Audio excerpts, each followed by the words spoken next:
Hello and welcome to IGNOU BAPSH। तो आज हम BPSC 143 का 15th यूनिट देखने जा रहे हैं जिसका टाइटल है न्यू सोशल ग्रुप्स। तो पिछले कुछ यूनिट्स में हमने लिंग्विस्टिक ग्रुप्स के बारे में पढ़ लिया, हमने एथनिक ग्रुप्स के बारे में भी पढ़ लिया, हमने ट्राइबल ग्रुप्स के बारे में भी पढ़ लिया।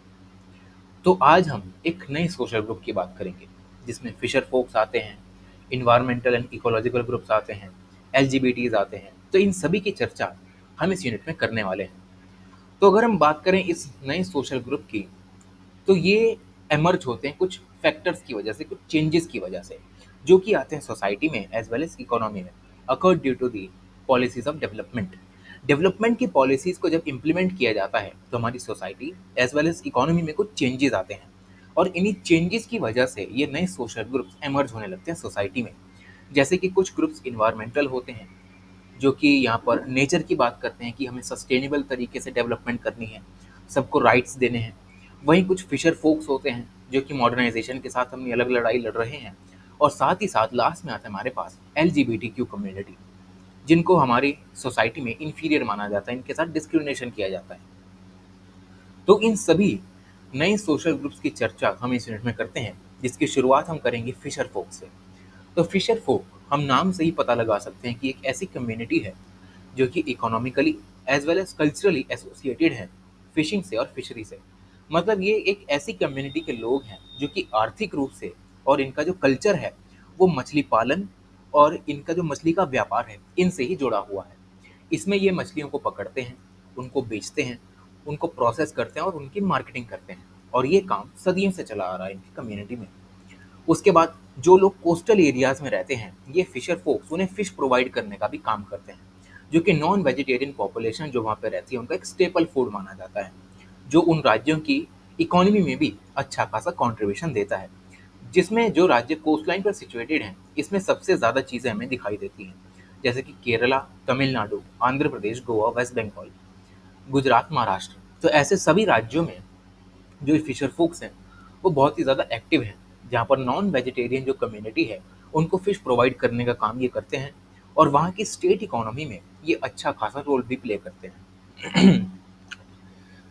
आगे बात करते हैं फिशर फोक्स की। तो जैसे पिछले यूनिट में हमने ट्राइबल कम्युनिटीज़ के बारे में पढ़ा था, तो हमने ये पढ़ा था कि हर एक ट्राइबल कम्युनिटी अलग होती है, वो होमोजीनियस नहीं होते, उनका कल्चर अलग है, वे ऑफ लाइफ अलग है। सेम यही चीज़ फिशर फोक्स के साथ भी है, जहाँ पर हम ये देखते हैं कि ये होमोजीनियस नहीं है बल्कि हेट्रोजीनियस है। इनमें किसी भी तरीके की कोई सिमिलरिटी नहीं है।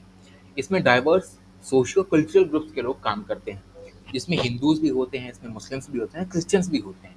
और as a large number of जो एक कम्युनिटी के लोग हैं, ये सोशली मार्जिनलाइज्ड कास्ट से आते हैं। वो ऐसी कास्ट जिनको सोसाइटी में इन्फीरियर माना जाता है, इनके साथ डिस्क्रिमिनेशन होता है। अब ये जो फिशर फोक्स हैं, अब इनकी बात हमने कर ली कि इनका बैकग्राउंड क्या है। अब हम बात करते हैं कि ओनरशिप के बेसिस पर इन्हें कैसे स्ट्रेटिफाई किया जाता है। तो सबसे पहले जो ग्रुप आते हैं फिशर फोक्स के, वो ऐसे ग्रुप्स होते हैं जिनके पास खुद की नावें होती हैं, और वो अपनी फैमिलीज के साथ इन नाव पर काम करके यहाँ पर मछलियों को पकड़ते हैं, सेल करते हैं, प्रोसेस करते हैं। दूसरे वो लोग आते हैं जिनके पास खुद की तो नाव नहीं होती, सॉरी, जिनके पास खुद की नाव तो होती है, लेकिन वो दूसरे फिशर फोक्स को एम्प्लॉय करते हैं अपनी नाव पर ताकि वो उनके लिए काम कर सकें। तीसरे होते हैं वो लोग जिनके पास खुद की कोई नाव नहीं होती, लेकिन दूसरे की नाव पर जाके ये लोग काम करते हैं। तो ये देखा जाता है कि जो फिशर फोक्स जिनके पास अपनी खुद की नाव है, उनका नंबर बहुत ही छोटा है। और मोस्ट ऑफ देम जो यहाँ पर ये देखते हैं जिनके पास खुद की नाव है, वो ऑर्डिनरी लेवल की नाव है, जो कि ट्रेडिशनल होती हैं, जो कि लकड़ी से बनी होती है, उनकी कुछ क्वालिटी भी पुअर ही होती है। उसके बाद जो लोग जो कि एम्प्लॉय करते हैं अपनी नाव पे, इनके पास बड़ी बड़ी नावें होती हैं, इनके पास बेटर क्वालिटी और मॉडर्न वेसल्स होती हैं, जिसकी वजह से ये जो नॉन फिशर फोक्स हैं, ट्रेडर्स हैं, पॉलिटिशियंस हैं, मनी लेंडर्स हैं, इसमें फिशरमैन के साथ साथ ये सारे कम्युनिटी के लोग भी काम करते हैं। उसके बाद जैसे जैसे हम ये देखते हैं कि जो समंदर का जो वेदर है वो भी बिगड़ता है, क्योंकि ये जो समंदर का वेदर है बहुत ज़्यादा वल्नरेबल होता है, इसमें काम करना बहुत ही मुश्किल होता है, हॉस्टाइल होता है।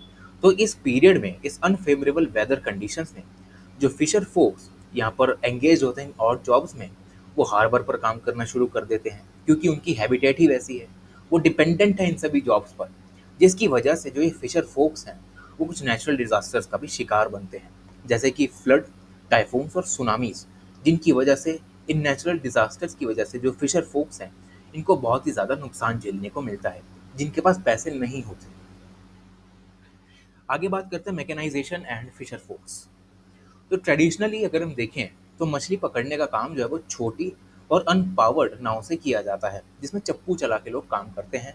और ये जो नावें होती हैं ये शैलो वाटर्स, यानी कम गहरे पानी में ही चल पाती हैं। लेकिन 1953 में जब हम देखते हैं कि इंडो नॉर्वेगियन एक प्रोजेक्ट था जिसमें इनको मैकेनाइज करने का काम शुरू किया गया। तो इस पूरे प्रोजेक्ट में हुआ क्या कि फिशिंग इक्विपमेंट्स जो थे इनको मॉडर्नाइज करने का काम चालू किया, ताकि फिश जो हम पकड़ रहे हैं वो इनडिस्क्रिमिनेटली पकड़ सकें। जिसका एम ये था कि जैसे जैसे हमारी आबादी बढ़ रही है, वैसे वैसे यहाँ पर जो लोग हैं इनको फिश की डिमांड भी आ रही है, तो फिश कैच को इंक्रीज करने के लिए और श्रिम्प्स के यानी झींगे के प्रोडक्शन को इंक्रीज करने के लिए ये सारी मैकेनाइजेशन अब इस फिश इंडस्ट्री में भी आने लग गई। क्योंकि उस समय पे जो कंट्रीज हुआ करती थी जैसे कि जापान और यूएस, इसमें झींगे और जो फिश हैं इनका भी अच्छा खासा मार्केट रहता था और इनकी डिमांड रहती थी। तो जैसे जैसे भी मॉडर्नाइजेशन होने लगा, वैसे वैसे मॉडर्न तरीके के जो बॉटम ट्रॉलर्स, जो जहाज थे, वो बनने लग गए, ताकि फिश के प्रोडक्शन को हम बढ़ा सकें। इसकी वजह से हुआ क्या कि जो फिशिंग बेल्ट थी, जो कोस्टल लोग यहाँ पर काम करते थे, फिशरमैन जो थे वो ट्रेडिशनल वे में जो काम करते थे, उन पर सबसे ज़्यादा इम्पैक्ट पड़ा। अब जो लोग जो कि फिशरमैन तो नहीं, वो मछली पकड़ने का काम नहीं करते, लेकिन उनके पास पैसा बहुत है। अब उस पैसे को इन्होंने इस चीज़ में इन्वेस्ट करना चालू कर दिया, जहाँ इन्होंने नावें खरीदना चालू कर दी, इन्होंने अब जाल बिछाने चालू कर दिए बड़े बड़े, जो कि ट्रेडिशनल वाले लोग जो थे वो नहीं अफोर्ड कर सकते थे। तो क्योंकि जो ट्रेडिशनल वाले जो हमारे फिशरमैन थे वो अनेबल थे इन सभी फिशिंग इक्विपमेंट्स को अफोर्ड करने की वजह से, तो ये रह गए पीछे। इनको लाइवलीहुड प्रॉब्लम्स का सामना करना पड़ा। उसके बाद जो सरकार अब इस खेल में आई, तो सरकार ने भी कुछ प्राइवेट ग्रुप्स को यहाँ पर एनकरेज करने का काम किया, कुछ क्रेडिट स्कीम्स लाई। अब जो ये बेनिफिशरीज निकले इस स्कीम से, वो ट्रेडिशनल फिशरमैन तो थे, लेकिन उनके पास पैसा अच्छा खासा था। तो वो फिशरमैन जिनके पास पैसा है, जो कि एंटरप्रेन्योर्स बन चुके हैं, और नॉन फिशरमैन जिनके पास रिसोर्सेज पैसा है, वही लोग इन स्कीम्स के बेनिफिशरीज बन पाए। जो लोग जिनके पास पैसे नहीं हुआ करते थे, जो पूरे ट्रेडिशनल वे में ही सारे काम किया करते थे, वो इनको यहाँ पर हम देख सकते हैं कि वो पीछे रहने लग गए। अब इनका डिक्लाइन होने लग गया। जहाँ इनकी इनकम जो थी वो पहले ज़्यादा हुआ करती थी, वो कम होने लग गई है। जो इनके फिश स्टॉक जो हुआ करते थे वो भी कम होने लग गए। और यहीं से शुरुआत हुई यहाँ पर इकोलॉजिकल डिसबैलेंस की, जिसकी वजह से अब इनका जो पॉलिटिकल मोबिलाइजेशन है वो शुरू हुआ। तो 1960s से अगर हम देखें तो इन फिशर फोक्स का एक ऑर्गेनाइज और एक सस्टेन मोबिलाइजेशन शुरू होता है केरला नाम की स्टेट में, जहाँ पर इन फिशर फोक्स के लिए कुछ ऑर्गेनाइजेशंस बनाई जाती हैं 3 लेवल पे। सबसे पहले लेवल पे होती है विलेज लेवल की ऑर्गेनाइजेशन, फिर होती है स्टेट लेवल पे, और फिर जाते हैं नेशनल लेवल पे। और ये सारी चीज़ें 1960 से 1970s के बीच में ही चलती हैं। और 1963 में सबसे पहली यूनियन बनाई जाती है केरल की क्विलन डिस्ट्रिक्ट में। और 1980s आते आते कुछ यूनियंस केरला के और ज़्यादा डिस्ट्रिक्ट में फैलने लगती हैं, जिसमें एलिप्पी, कोचिन, त्रिवेंद्रम और मलाबार डिस्ट्रिक्ट शामिल होते हैं। उसके बाद जैसे जैसे टाइम आगे बढ़ता है, वैसे वैसे रोमन कैथोलिक चर्च जो केरल में काम करती है, वो भी हम इन ऑर्गेनाइजेशंस के साथ लीडरशिप का रोल प्ले करने लगती है, जो कि और ज़्यादा इनको एक्सपैंड करने में मदद कर देता है। और उसके बाद 1980s आते आते ये जो ऑर्गेनाइजेशंस होती हैं, इन फिशर फोक्स को मोबिलाइज करती हैं एक मूवमेंट के ज़रिए, जहाँ इनका मकसद होता है कि जो फिशर फोक्स यहाँ पर काम कर रहे हैं, छोटे जो हैं, इन सभी को एक मूवमेंट में मोबिलाइज किया जा सके, ताकि जो कंपटीशन इन्हें झेलना पड़ रहा है इन मैकेनाइज्ड फिशरमैन के ज़रिए, उसको वो थोड़ा कम कर सकें। और ये जो हमारा मोबिलाइजेशन का काम होता है, ये तमिलनाडु, गुजरात, आंध्र प्रदेश और वेस्ट बंगाल जैसे स्टेट्स में भी पहुंच जाता है। लेकिन केरल में ये देखा जाता है कि सबसे ज़्यादा प्रभावशाली ये जो मूवमेंट है वो चलती है। अब इनकी कुछ डिमांड्स को समझ लेते हैं कि क्यों ये मोबिलाइजेशन करना चाहते हैं। तो सबसे पहली डिमांड ये रखते हैं कि जो फिशरीज मैनेजमेंट है, उसमें ट्रेडिशनल फिश फोक्स को जो है वो पार्टिसिपेशन देना चाहिए। उसके बाद जो इन्हें कंपटीशन झेलना पड़ रहा है मैकेनाइज्ड बोट्स के द्वारा, इनको भी इनको कम करना चाहिए। जो ट्रैवलर्स हैं इनको ये कहते हैं कि ये ट्रैवलर्स को मत आने दीजिए, क्योंकि ट्रैवलर्स अगर हम देखें तो कुछ ऐसे जहाज़ होते हैं, ऐसे जहाज़। अब ये जो जहाज़ होते हैं, इन पे लगी होती है रस्सियाँ, जो कि जहाज़ से बंधी होती हैं, रस्सियों से होता है एक बड़ा-सा जाल। अब जैसे-जैसे ट्रैवलर्स चलते हैं, ये जो जाल होता है वो ज़मीन पर बिछ जाता है। अब जैसे-जैसे जो जहाज़ है वो आगे बढ़ने की कोशिश करता है, वैसे-वैसे जाल आगे बढ़ता है और जाल के साथ मछली वगैरह यहाँ पर फँसने लगती हैं, जो कि बहुत ही बड़ी तादाद में आती हैं। तो इससे जो हमारे ट्रेडिशनल फिशरमैन हैं, जो कि शैलो वाटर्स में ही अपने आप को ऑपरेट करते हैं, जो कम मछलियाँ पकड़ते हैं, इनको कॉम्पिटिशन का सामना करना पड़ता है।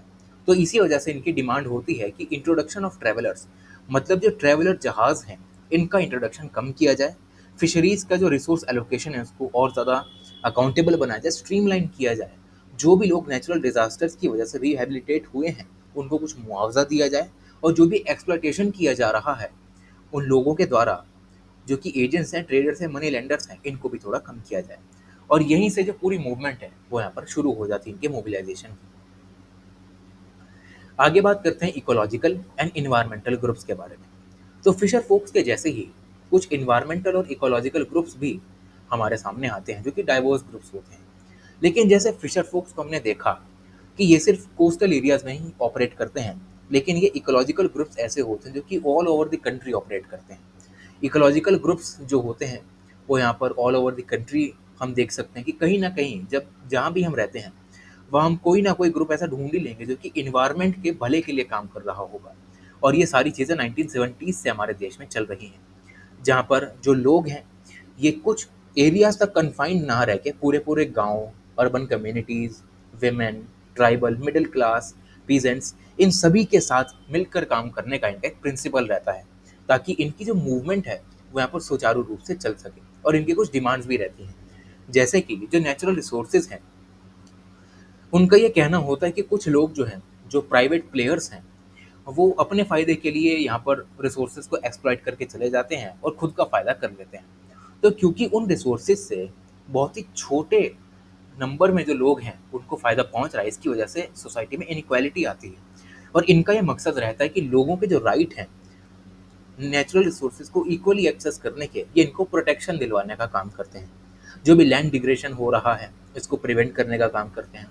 कमर्शलाइजेशन जो हो रहा है नेचुरल रिसोर्सेज का, इनको कोमोडिफाई किया जा रहा है, पॉल्यूशन है, इकोलॉजिकल बैलेंस है, ये सारे ग्रुप्स इन सभी के लिए काम करने की कोशिश करते हैं। जहाँ ये कहते हैं कि अगर हमें एक सस्टेनेबल तरीके से आगे बढ़ना है, तो हमें इन सभी राइट्स को ध्यान में रखना चाहिए। जहाँ पर जो इश्यूज हमारी सोसाइटी में चल रहे हैं, उन इश्यूज पर अगर कोई डिसीजन बनाया जाएगा, तभी हम अच्छे तरीके से काम कर सकते हैं और हमारे इकोसिस्टम को बचा कर रख सकते हैं। तो ये मुद्दा रहता है इन सभी सोशल ग्रुप्स का। अब बात करते हैं कुछ मूवमेंट्स के बारे में, जिसमें सबसे पहले आती है बहुत ही फेमस चिपको मूवमेंट। तो चिपको मूवमेंट उत्तराखंड के यहाँ पर शुरू हो जाती है गढ़वाल में 1970s में। अब ये जनरल तौर पे देखा जाता है कि भारत की पहली इन्वायरमेंटल मूवमेंट होती है, और वो भी मॉडर्न लेवल की। अगर हम इसके ओरिजिन पे जाएं तो 1973 में जब उत्तराखंड में हम देखते हैं कि बहुत ज़्यादा बाढ़ आ जाती है, तो उस समय होता क्या है कि जो फॉरेस्ट डिपार्टमेंट होता है, उससे एक मांग की जाती है डीजीएसएस के द्वारा। डीजीएसएस होता है दशवाली ग्राम स्वराज्य संघ। अब इसका काम ये होता है कि ये पेड़ों की मांग करता है कि हमें एश ट्रीज चाहिए, जो कि चमोली डिस्ट्रिक्ट बेस्ड एक ऑर्गेनाइजेशन होती है। वो भी, ये भी होती है कोऑपरेटिव ऑर्गेनाइजेशन। अब इसका ये मतलब होता है कि हम इन पेड़ को लेंगे और एग्रीकल्चर इम्प्लीमेंट बनाएंगे, जिससे कि हम एग्रीकल्चर में यूज़ कर सकें। लेकिन जो फॉरेस्ट डिपार्टमेंट होता है, वो इन एश ट्रीज को इनको नहीं देता डीजीएसएस वालों को, बल्कि एक प्राइवेट प्लेयर को दे देता है, जिसका नाम होता है साइमंड्स एंड कंपनी। अब इस इंसिडेंट की वजह से जो डीजीएसएस होता है, वो इनके खिलाफ लड़ाई लड़ना चालू कर देता है, जहाँ पर वो इनके जो भी प्रोडक्ट्स होते हैं, जैसे कि टिम्बर ट्रंक्स हो गए, उसके बाद टिम्बर डिपॉजिट्स हो गए, रेजिन हो गई, इन सबको जलाना शुरू कर देते हैं as a method of protest. क्योंकि इन्हें लगता है कि ये जो सारे डिसीजंस लिए जा रहे हैं अनसेटिस्फैक्ट्री हैं। और उसके बाद चंडी प्रसाद भट्ट नाम के एक स्कॉलर जो है, एक लीडर जो है, वो यहाँ पर एक नए तरीके का मेथड लेके आते हैं, जो कि होता है चिपको, यानी चिपक जाएंगे पेड़ों से, जो कि होता है हक करना पेड़ों को। अब ये जो जैसे ही मूवमेंट यहाँ पर पब्लिक डिस्कोर्स में आती है, तो इंटरनेशनल लेवल पे भी ये पॉपुलैरिटी को गेन करने लगती है। जो प्रिंसिपल डिमांड्स होती हैं इस चिपको मूवमेंट की, वो भी यही होती हैं कि जो कमर्शियल पर्पसेस के लिए पेड़ों को काटा जा रहा है, इसकी कंप्लीट स्टॉपेज हो।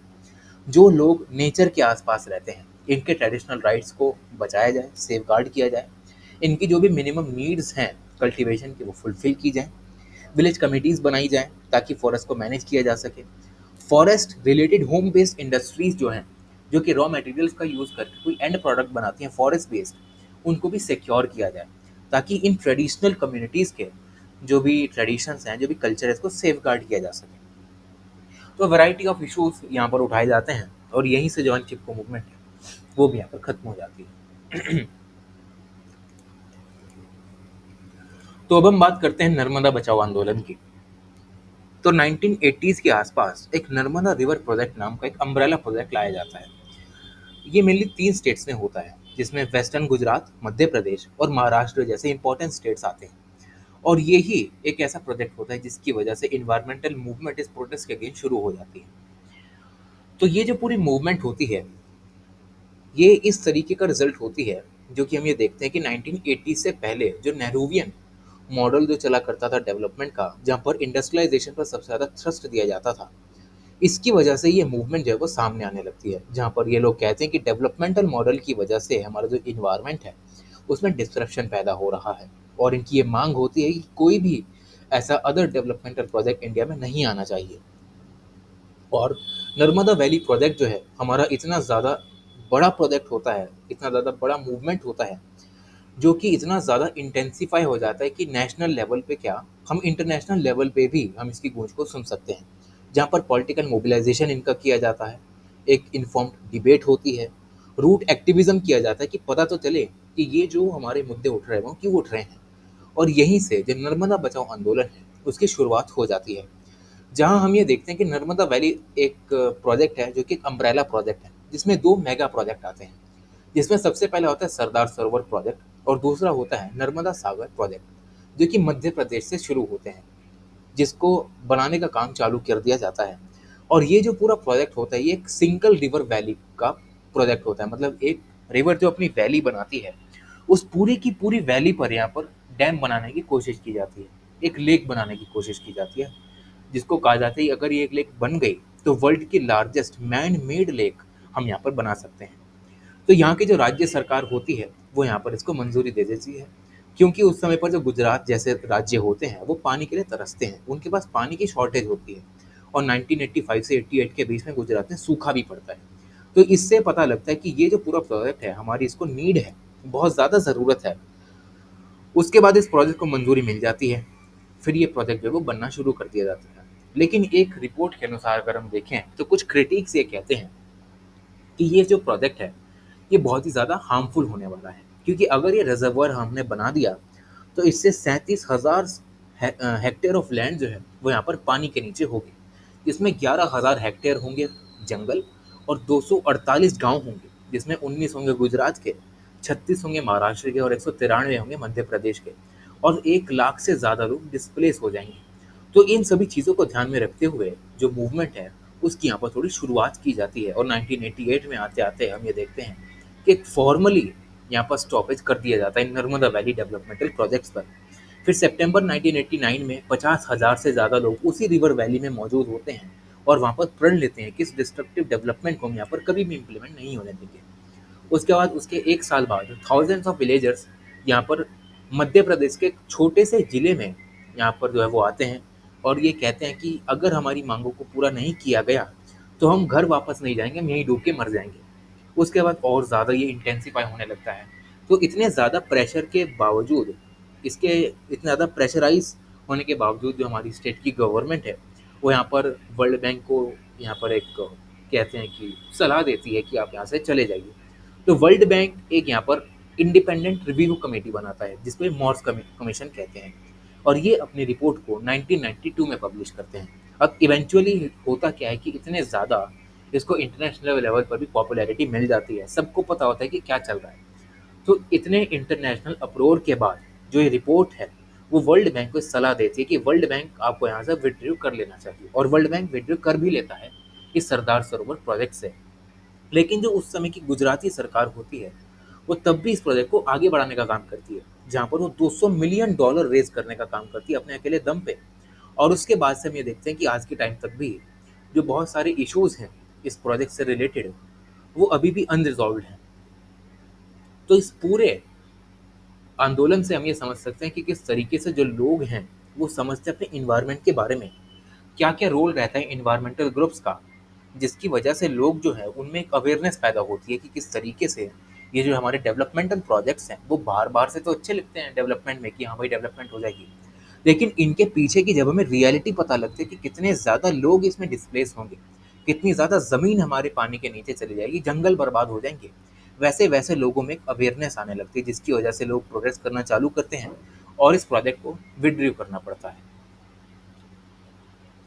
आगे बढ़ते हैं सिटी बेस्ड इन्वायरमेंटल मूवमेंट्स की। तो रिसेंट पास्ट में ये देखा गया कि इन्वायरमेंटल पॉल्यूशन जो है वो अपने पीक पर है। इंडस्ट्रियलाइजेशन की वजह से पॉल्यूशन जो है दिन प्रतिदिन बढ़ता जा रहा है और कुछ सिविल सोसाइटी ऑर्गेनाइजेशंस, एनजीओज, कुछ इंडिविजुअल्स, लॉयर, साइंटिस्ट, इन्वायरमेंटलिस्ट और सोशल एक्टिविस्ट, ये कुछ ऐसे लोग हैं जो कि इसके लिए काम करने की कोशिश कर रहे हैं और इनका फोकस भी यही रहता है कि कलेक्टिव एक्शन के जरिए हम इन सभी चीज़ों को इरेडिकेट करने का काम कर सकें। जहाँ ये देखा जाता है कि ये लोग जुडिशरी का इंटरवेंशन चाहते हैं कि सरकार के अलावा जो हमारी जुडिशरी है, जो अदालत है, वो बीच में आए, ताकि जो सरकार, जो स्टेट है, उसकी अटेंशन इस तरफ ड्रॉ की जा सके कि सरकार को पता चले कि कैसे कैसे ये मॉडर्नाइजेशन का जो प्रोसेस है वो हमारी सिटीज़ में पॉल्यूशन पैदा कर रहा है। और यहीं से मेन फोकस निकल के आता है इनका कि जो अर्बन एरियाज में फैलने वाला पॉल्यूशन है, इसको एक कलेक्टिव एक्शन के ज़रिए हम इसको ख़त्म करने की कोशिश कर सकें। तो 1960 से हम ये देखते हैं कि इन्वायरमेंटल पॉल्यूशन भारत में शुरू हो जाता है। जो भी मेजर सिटीज़ होती हैं जैसे कि दिल्ली, कोलकाता, मुंबई, चेन्नई, बेंगलोर, ये जो सारी सिटीज़ हैं, अब ये धीरे-धीरे जैसे ही मॉडर्नाइज़ेशन की तरफ जाने लगती हैं, वैसे-वैसे इन्वायरमेंटल पॉल्यूशन जो है वो बढ़ने लगता है। और जैसे-जैसे सिटीज़ बढ़ती हैं, इनमें डेवलपमेंट होता है, तो दूसरे शहरों के लोग जो हैं, वो भी यहाँ पर आने लगते हैं। तो हम ये देखते हैं कि 1960 से ही जो इन्वायरमेंटल पॉल्यूशन है वो यहाँ पर बढ़ना शुरू हो जाता है, जैसे-जैसे जो बड़े-बड़े सिटीज़ हैं वो डेवलप करना शुरू कर देते हैं। अब जैसे-जैसे सिटीज़ जो हैं वो डेवलप करना शुरू कर देते हैं, वैसे ही लोगों का इमिग्रेशन शुरू हो जाता है दूसरे सिटीज़ से, जहाँ पर कुछ लोग ग्रामीण क्षेत्रों से आकर इन सभी डेवलप्ड क्षेत्रों में बसना शुरू कर देते हैं। Sorry for the disturbance. तो हम ये देखते हैं कि जैसे-जैसे अब बैंगलोर जैसी बड़ी सिटीज़ डेवलप करना चालू करती हैं, दूसरे ग्रामीण क्षेत्रों से आए हुए लोग यहाँ पर पलायन कर लेते हैं। अब जैसे-जैसे सिटीज़ की पॉपुलेशन बढ़ने लगती है, वैसे-वैसे कुछ स्मॉल स्केल इंडस्ट्रीज़ भी यहाँ पर सेटअप कर ली जाती हैं इन लोगों के द्वारा, जिसकी वजह से पॉल्यूशन में और ज़्यादा इज़ाफ़ा होने लगता है।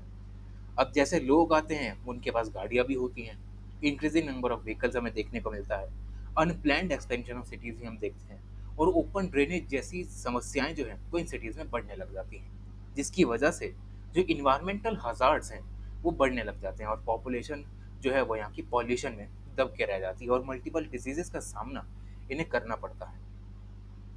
अगर हम इसके बैकग्राउंड पर जाएँ, तो जहाँ हम ये देखते हैं कि नेहरूवियन मॉडल जो था, इसमें इंडस्ट्रियलाइज़ेशन पर सबसे ज़्यादा ज़ोर दिया गया, जिसकी वजह से जो पॉल्यूशन था, वो बढ़ने लग गया। और 1976 में एक कॉन्स्टिट्यूशनल अमेंडमेंट लाया गया, जहाँ पर ये कहा गया कि स्टेट को यहाँ पर काम करना चाहिए to protect and improve the environment and to safeguard the forest and wildlife of the country. जिसका मकसद था कि हमारे एनवायरनमेंट को प्रोटेक्ट करना है, उसके बाद जो हमारे जंगल हैं, वाइल्ड लाइफ है, उसको भी सेफगार्ड करके रखना है। और ये हर एक इंसान की फंडामेंटल ड्यूटी भी बना दी गई। उसके बाद एक एयर एक्ट ऑफ 1981 भी लाया गया, जहाँ पर ये सारी चीज़ें बताई गई कि एयर से रिलेटेड जो भी पॉल्यूशन हो रहा है, उसको हमें कैसे कम करना है। फिर इन्वायरमेंटल प्रोटेक्शन एक्ट 1986 में आया, जिसका काम ये था कि air pollution as well as environmental protection जो है, इसको यहाँ पर ध्यान में रखते हुए हमें काम करेंगे। तो कुछ ऐसे भी हमारे पास एग्जाम्पल्स आते हैं, जहाँ हम ये देखते हैं कि कैसे जो डेवलपमेंट है, वो एक साइड पे तो बहुत ज़्यादा जो है वो लोगों को आकर्षित करती है, रोज़गार भी प्रोवाइड करती है, लोगों के लिविंग स्टैंडर्ड भी बढ़ाती है। लेकिन उसकी फ्लिप साइड अगर हम देखें, उसकी डार्क साइड अगर हम देखें, तो यही निकल के आती है कि इस डेवलपमेंट के पीछे जो हमारा इन्वायरमेंट है वो कितना ज़्यादा डिग्रेड हो रहा है और इसकी कॉन्शियसनेस हमारे लोगों में आज भी कम है।